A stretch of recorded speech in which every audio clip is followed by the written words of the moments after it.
আমাদের শহরের মধ্যে ছোট্ট একটা দোকান হচ্ছে এই কাকুর দোকান। এই কাকুর নামটা আমি জানি না, তবে কাকুর নাম আমি একটা দিয়েছি, সেটা হচ্ছে মাখা কাকু। যেহেতু কাকু সব কিছু মাখিয়ে দেয়, তাই আমি ভালোবেসে নাম দিয়েছি কাকুর নাম মাখা কাকু।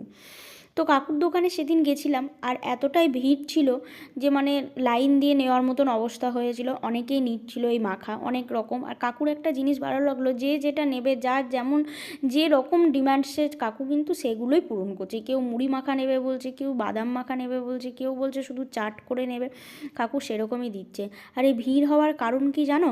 ভিড় হওয়ার কারণ কাকু সৎ পথে অবলম্বন করে কাকু ব্যবসাটা করছে, তার জন্য হয়তো এই ভিড়টা হচ্ছে। কাকুর মুখের ভাষা এত সুন্দর, ব্যবহার এত ভালো, এর জন্যে হয়তো এই ভিড়টা হচ্ছে। আসলে সৎ পথে অবলম্বন করে কেউ যদি কোনো কিছু করতে চায়, সে সেটাতে অবশ্যই সাফল্য পাবে।